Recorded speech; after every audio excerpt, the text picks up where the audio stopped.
ओम शांति 2/10/2021 साकार महावाक्य। बाबा कहते मीठी बच्चे एबे एही मृत्यु लोकर अंतिम अवस्था अटे। अमर लोकर स्थापना हेउछि, सेथिपाई तुमको मृत्यु लोकवासी को मने पकाइबार नाही।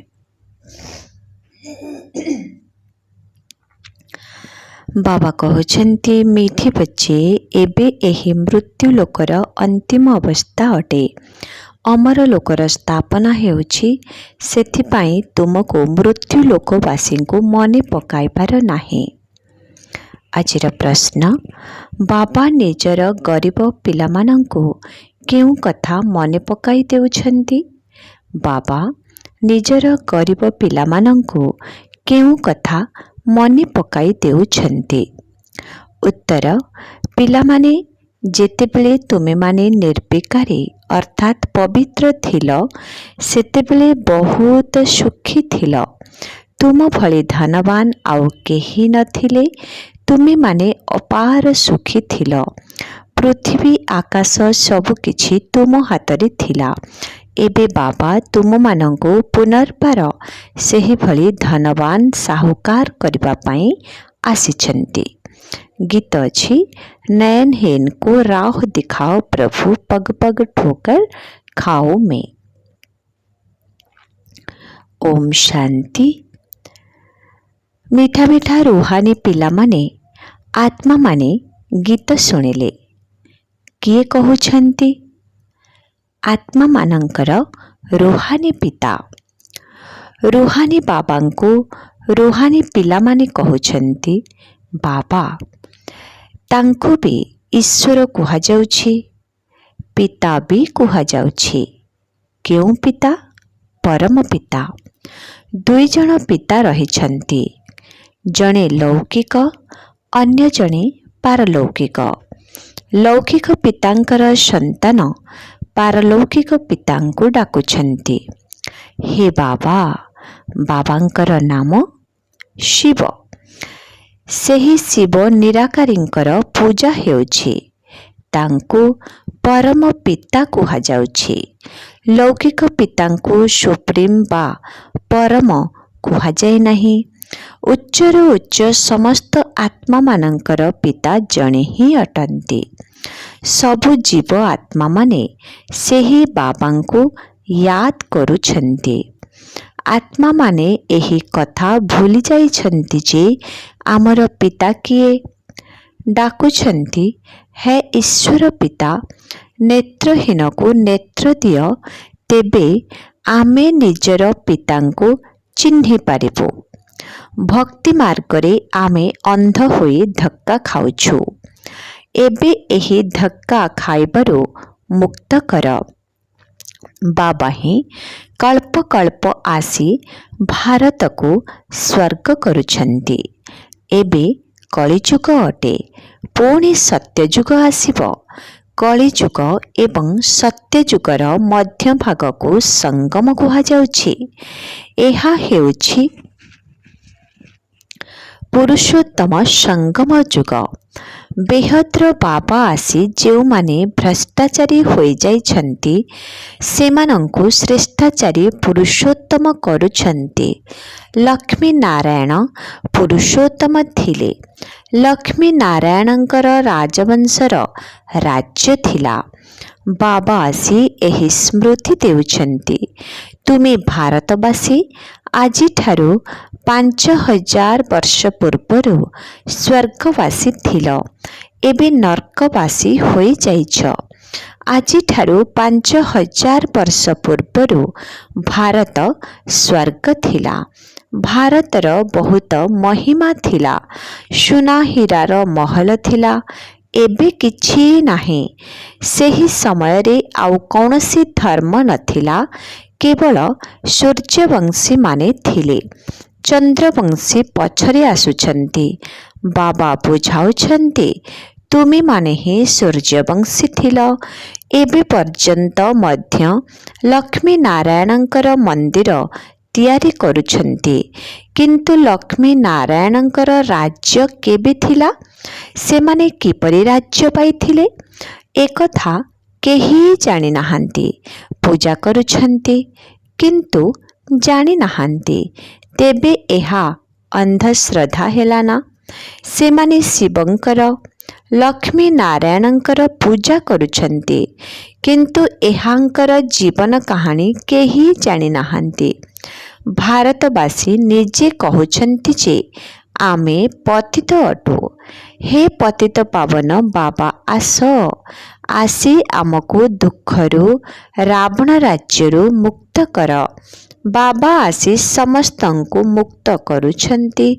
ପିଲାମାନେ ଜାଣିଛନ୍ତି ଯେ ସତ୍ୟଯୁଗରେ ଗୋଟିଏ ହିଁ ରାଜ୍ୟ ଥିଲା।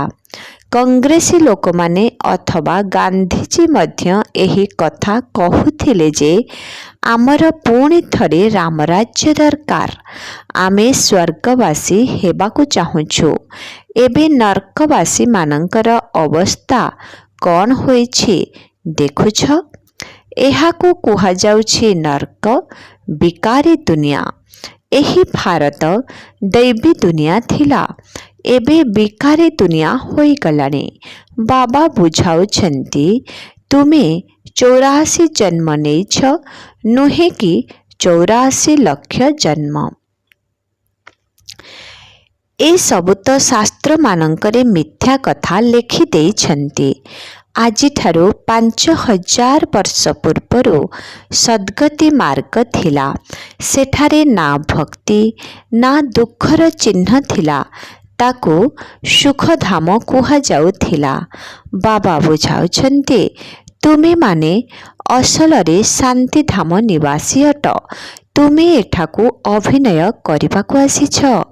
84 ପୁନର୍ଜନ୍ମ ହୋଇଥାଏ, ନା କି 84 ଲକ୍ଷ। ଏବେ ବେହଦ୍ର ବାବା ଆସିଛନ୍ତି ତୁମମାନଙ୍କୁ ବେହଦ୍ର ବର୍ଷା ଦେବା ପାଇଁ। ବାବା ତୁମ ଆତ୍ମାମାନଙ୍କ ସହିତ କଥା ହେଉଛନ୍ତି। ଅନ୍ୟ ସତ୍ସଙ୍ଗମାନଙ୍କରେ ମନୁଷ୍ୟକୁ ଭକ୍ତିର କଥାମାନ ଶୁଣାଉଛନ୍ତି।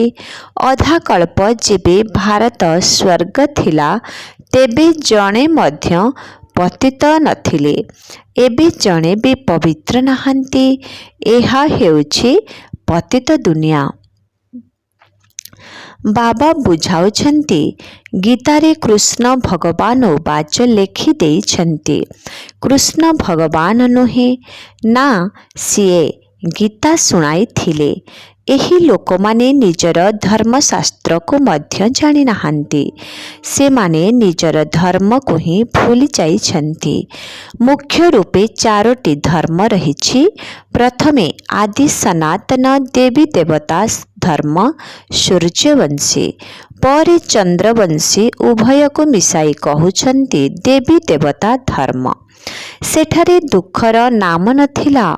21 ଜନ୍ମ ତୁମେମାନେ ସୁଖଧାମରେ ଥିଲ।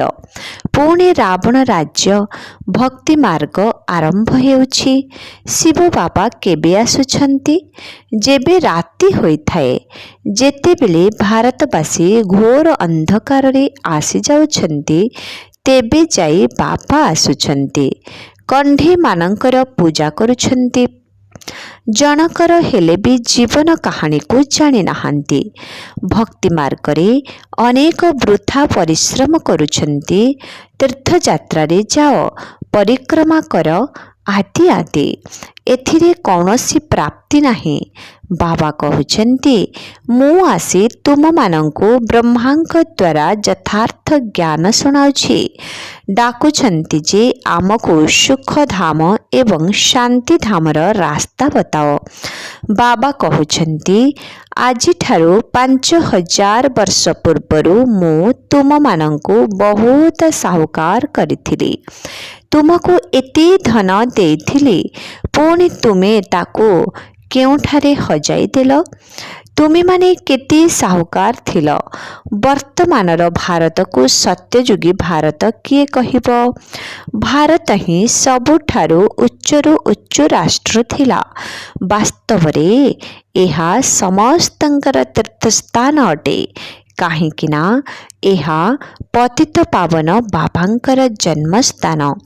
ଯେତେ ସବୁ ଧର୍ମର ଆତ୍ମା ଅଛନ୍ତି ବାବା ଆସି ସମସ୍ତଙ୍କର ସଦ୍ଗତି କରୁଛନ୍ତି। ଏବେ ରାବଣ ରାଜ୍ୟ ସାରା ସୃଷ୍ଟିରେ ରହିଛି, କେବଳ ଲଙ୍କାରେ ନୁହେଁ। ଯେବେ ସୂର୍ଯ୍ୟବଂଶୀ ରାଜ୍ୟ ଥିଲା ତେବେ ଏହି ବିକାର ନଥିଲା। ଏହି ଭାରତ ନିର୍ବିକାରୀ ଥିଲା, ଏବେ ବିକାରୀ ହୋଇଯାଇଛି। ସମସ୍ତେ ନର୍କବାସୀ ହୋଇଯାଇଛନ୍ତି। ସତ୍ୟଯୁଗରେ ଯେଉଁମାନେ ଦୈବୀ ସମ୍ପ୍ରଦାୟର ଥିଲେ ସେମାନେ ପୁଣି 84 ଜନ୍ମ ଭୋଗ କରି ଆସୁରୀ ସମ୍ପ୍ରଦାୟର ହୋଇଛନ୍ତି, ପୁଣି ଦୈବୀ ସମ୍ପ୍ରଦାୟର ହେବେ। ଭାରତ ବହୁତ ସାହୁକାର ଥିଲା, ଏବେ ଗରିବ ହୋଇଯାଇଛି, ସେଥିପାଇଁ ଭିକ ମାଗୁଛନ୍ତି। ବାବା ତୁମ ଗରିବ ପିଲାମାନଙ୍କୁ ମନେ ପକାଇ ଦେଉଛନ୍ତି ଯେ ପିଲାମାନେ ତୁମେ କେତେ ସୁଖୀ ଥିଲ। ତୁମମାନଙ୍କ ପରି ସୁଖ କାହାକୁ ମିଳିପାରିବ ନାହିଁ। ଧରିତ୍ରୀ ଆକାଶ ସବୁ ତୁମର ହାତରେ ଥିଲା। ଶାସ୍ତ୍ରରେ କଳ୍ପର ଆୟୁଷ ଅଧିକ କହି ସମସ୍ତଙ୍କୁ କୁମ୍ଭକର୍ଣ୍ଣର ଆସୁରୀ ନିଦ୍ରାରେ ଶୁଆଇ ଦେଇଛନ୍ତି। ଏହି ଭାରତ ଶିବ ବାବାଙ୍କ ଦ୍ୱାରା ସ୍ଥାପନା କରାଯାଇଥିବା ଶିବାଳୟ ଥିଲା। ସେଠାରେ ପବିତ୍ରତା ଥିଲା। ସେହି ନୂଆ ଦୁନିଆରେ ଦେବୀ ଦେବତାମାନେ ରାଜ୍ୟ କରୁଥିଲେ। ମନୁଷ୍ୟମାନେ ତ ଏହି କଥା ମଧ୍ୟ ଜାଣିନାହାନ୍ତି ଯେ ରାଧାକୃଷ୍ଣଙ୍କର ପରସ୍ପର ମଧ୍ୟରେ କ'ଣ ସମ୍ବନ୍ଧ ରହିଛି। ଉଭୟ ଅଲଗା ଅଲଗା ରାଜଧାନୀରେ ଥିଲେ। ପୁଣି ସ୍ୱୟଂବର ପରେ ଲକ୍ଷ୍ମୀ ନାରାୟଣ ହେଲେ। ଏହି ଜ୍ଞାନ କୌଣସି ମନୁଷ୍ୟମାନଙ୍କ ପାଖରେ ନାହିଁ। ଆଧ୍ୟାତ୍ମିକ ଜ୍ଞାନ କେବଳ ଏକମାତ୍ର ବାବା ହିଁ ଦେଉଛନ୍ତି। ଏବେ ବାବା କହୁଛନ୍ତି ଆତ୍ମ ଅଭିମାନୀ ହୁଅ। ନିଜର ପରମ ପିତା ପରମାତ୍ମାଙ୍କୁ ୟାଦ କର। ୟାଦ କରିବା ଦ୍ୱାରା ତୁମେମାନେ ତମୋ ପ୍ରଧାନରୁ ସତୋ ପ୍ରଧାନ ହୋଇଯିବ। ତୁମେମାନେ ଏଠାକୁ ଆସୁଛ ମନୁଷ୍ୟରୁ ଦେବତା ଅର୍ଥାତ୍ ପତିତରୁ ପବିତ୍ର ହେବା ପାଇଁ। ଏବେ ଏହା ହେଉଛି ରାବଣ ରାଜ୍ୟ। ଭକ୍ତିରେ ରାବଣ ରାଜ୍ୟ ଆରମ୍ଭ ହୋଇଥାଏ। ସବୁ ଭକ୍ତମାନେ ରାବଣର ପଞ୍ଝାରେ ଅଛନ୍ତି। ସାରା ଦୁନିଆ 5 ବିକାର ରୂପୀ ରାବଣର ବନ୍ଧନରେ ଅଛି। ସମସ୍ତେ ଶୋକ ବାଟିକାରେ ରହିଛନ୍ତି। ବାବା ଆସି ସମସ୍ତଙ୍କୁ ମୁକ୍ତ କରି ଗାଇଡ୍ ହୋଇ ସାଥିରେ ନେଇଯାଉଛନ୍ତି। ସେଥିପାଇଁ ଏହି ମହାଭାରତ ଲଢ଼େଇ ହେଉଛି, ଯାହା 5000 ବର୍ଷ ପୂର୍ବରୁ ଲାଗିଥିଲା। ଏବେ ବାବା ପୁଣି ଥରେ ସ୍ୱର୍ଗ ସ୍ଥାପନା କରୁଛନ୍ତି। ଏପରି ନୁହେଁ ଯେ ଯାହାଙ୍କ ପାଖରେ ବହୁତ ଧନ ଅଛି ସିଏ ସ୍ୱର୍ଗରେ ଅଛନ୍ତି। ବର୍ତ୍ତମାନ ହେଉଛି ହିଁ ନର୍କ। ପତିତ ପାବନ ବାବାଙ୍କୁ କୁହାଯାଉଛି ନା କି ନଦୀକୁ। ଏସବୁ ହେଉଛି ଭକ୍ତି ମାର୍ଗ। ଏହି କଥା ବାବା ହିଁ ଆସି ବୁଝାଉଛନ୍ତି। ଏ କଥା ତ ତୁମେମାନେ ଜାଣିଛ ଯେ ଜଣେ ହେଉଛନ୍ତି ଲୌକିକ ପିତା, ଦ୍ୱିତୀୟ ହେଉଛନ୍ତି ପାରଲୌକିକ, ତୃତୀୟ ହେଲେ ଅଲୌକିକ। ଏବେ ପାରଲୌକିକ ପିତା ଶିବ ବାବା ବ୍ରହ୍ମାଙ୍କ ଦ୍ୱାରା ବ୍ରାହ୍ମଣ ଧର୍ମ ସ୍ଥାପନ କରୁଛନ୍ତି। ବ୍ରାହ୍ମଣମାନଙ୍କୁ ଦେବତା କରିବା ପାଇଁ ରାଜଯୋଗ ଶିଖାଉଛନ୍ତି। ଆତ୍ମା ହିଁ ପୁନର୍ଜନ୍ମ ନେଇଥାଏ। ଆତ୍ମା ହିଁ କହିଥାଏ ମୁଁ ଗୋଟିଏ ଶରୀର ଛାଡ଼ି ଅନ୍ୟ ଶରୀର ନେଉଛି। ବାବା କହୁଛନ୍ତି ନିଜକୁ ଆତ୍ମା ମନେକରି ମୋତେ ୟାଦ କର, ତେବେ ତୁମେମାନେ ପବିତ୍ର ହୋଇଯିବ। କୌଣସି ବି ଦେହଧାରୀକୁ ୟାଦ କର ନାହିଁ। ଏବେ ମୃତ୍ୟୁ ଲୋକର ଅନ୍ତ ସମୟ ଅଟେ। ଅମର ଲୋକର ସ୍ଥାପନା ହେଉଛି। ବାକି ସବୁ ଅନେକ ଧର୍ମ ସମାପ୍ତ ହୋଇଯିବ।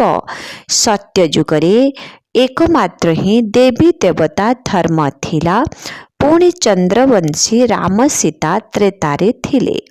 ତୁମମାନଙ୍କୁ ସାରା ଚକ୍ରର କଥା ମନେ ପକାଇ ଦେଉଛନ୍ତି। ଶାନ୍ତିଧାମ ଏବଂ ସୁଖଧାମର ସ୍ଥାପନା ବାବା ହିଁ କରୁଛନ୍ତି। मनुष्य मनुष्य को सद्गति देई पारिबे नाही। सेमाने समस्ते हेले भक्ति मार्गर गुरु। एबे तुमे माने ईश्वरीय संतान अट। तुमे माने बाबांक ठारू राज्य भाग्य नेउछ। एही राजधानी स्थापन हेउछि। प्रजा तो बहुत हेबे, कोटि करे केही राजा होई थांते। सत्य जुग को फूलर बगीचा कुहा जाउछि। एबे एहा कंटार जंगल होई जाइछि। एबे रावण राज्य बदलुछि। विनाश निश्चित हेबो। एही ज्ञान एबे तुमको मिलुछि। लक्ष्मी नारायणंकर एही ज्ञान रही न थाए। एहा प्राय लोप होई जाई थाए। भक्ति मार्गरे बाबांको केही भी यथार्थ रूपे जानि नाहांती। बाबा हेउछंती रचयिता। ब्रह्मा विष्णु शंकर मध्य रचना अटंती। बाबांको सर्वव्यापी कहिबा द्वारा वर्षार अधिकार समाप्त होई जाउछि। बाबा आसी समस्तंको वर्षा देउछंती। 84 जन्म सेही परि ही नहीं थांती। जेउ माने 84 जन्म सेही माने ही नहीं थांती जेउ माने प्रथमे प्रथमे सत्य जुग को आसी थांती। ख्रिस्टियन लोक माने प्रायतः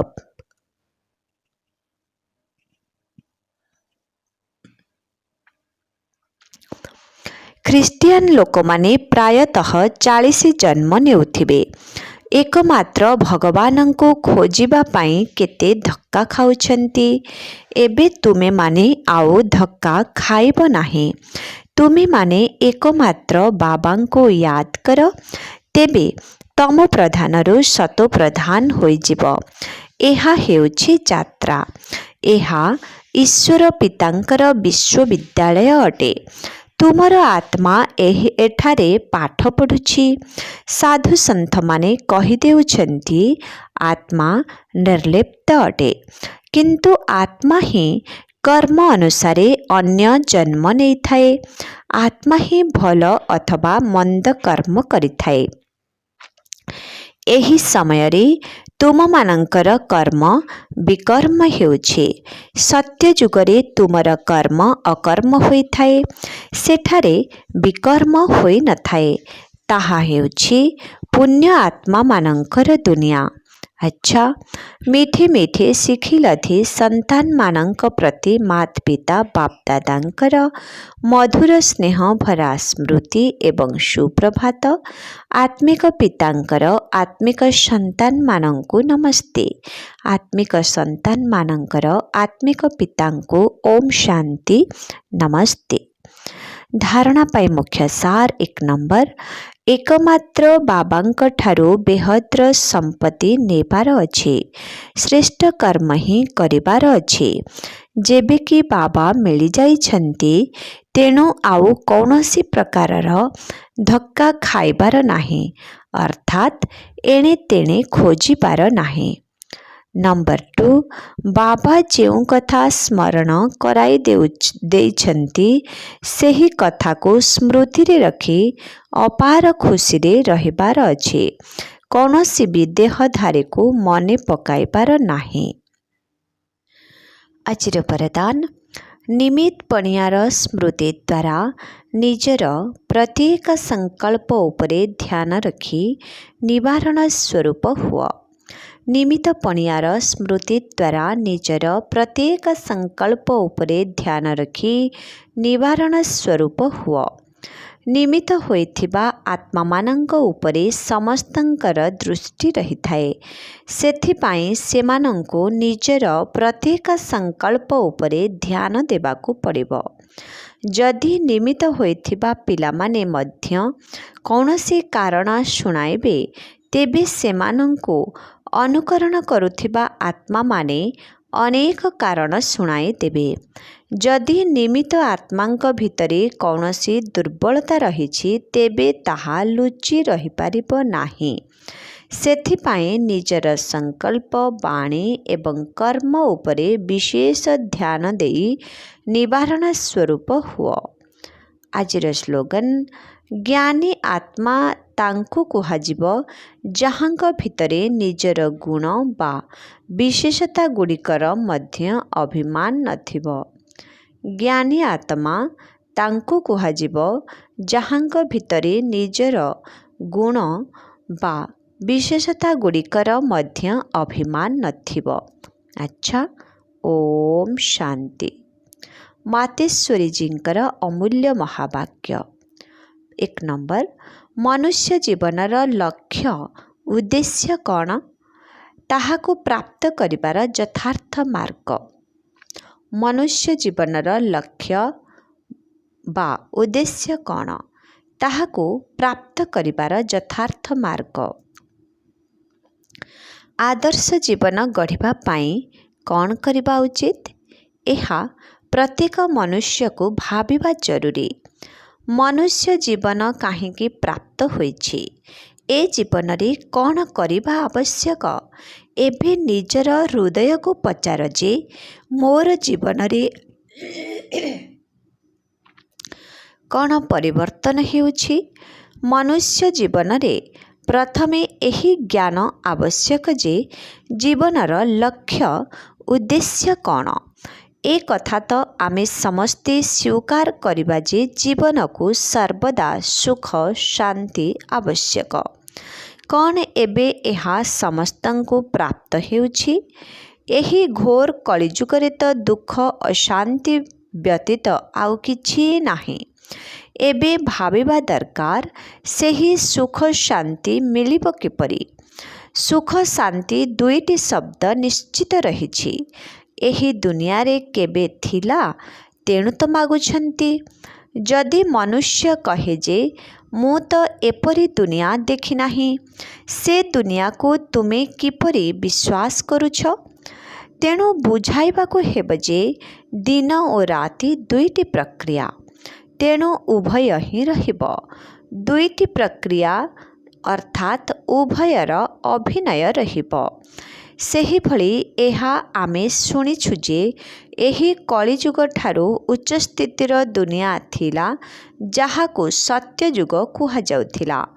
जदि सदा सर्वदा एही समय ही रहिब तेबे सत्य युगर नाम काहींकी दिया जाइछि? सृष्टि निजर स्थिति परिवर्तन करिथाए। जेपरि बाल्य, किशोर, युवा बा वृद्ध अवस्था परिवर्तित होइथाए, एही भली सृष्टि मध्य परिवर्तित होइथाए। वर्तमान जीवन और से समयर जीवन मध्यरे केते फरक रहिछि। 2 नंबर, निराकारी दुनिया, आकारी दुनिया और साकारी दुनियार विस्तार। संपूर्ण ब्रह्मांड मध्यरे तीनोटी दुनिया रहिछि, निराकारी दुनिया, आकारी और साकारी दुनिया। एहा तो ज्ञात होइगला जे निराकारी सृष्टि रे आत्मा माने और साकारी सृष्टिर मनुष्य संप्रदाय निवास करि थांती। बाकी रहिला आकारी सूक्ष्म सृष्टि। एबे विचारर विषय जे ए आकारी दुनिया सदा रही थाए ना किछि समय ताहार अभिनय रहे। मनुष्य भावी थांती उपरे सूक्ष्म दुनिया रहिछि, जेउठी फरिश्ता रुहंती ताकू स्वर्ग कुहाଯାଏ। सेठारे जाई सुख भोग करिबा, किंतु एबे तो स्पष्ट होइगला स्वर्ग और नरक एही सृष्टि रे ही होइथाए। बाकी ए जेउ सूक्ष्म आकारी सृष्टि रहिछि, जेउठारे शुद्ध आत्मा मानकर साक्षात्कार होइथाए, ताहा द्वापर जुगरु आरंभ होइछि, जेबे भक्ति मार्ग प्रारंभ हुए। एथिरु सिद्ध हेउछि जे निराकारी दुनिया और साकारी दुनिया सदा रही थाए, बाकी सूक्ष्म दुनिया को सदा सर्वदा रहिछि बोली कुहाजिब नाही। सेही दुनिया रे विशेष रूपे वर्तमान ही विष्णु शंकरंकर साक्षात्कार ही होइथाए, कारण ए समय रे परमात्मा तीनोटी कर्तव्य करिबा पाई 3 रूप रचना करिथांती। अच्छा, ओम शांति।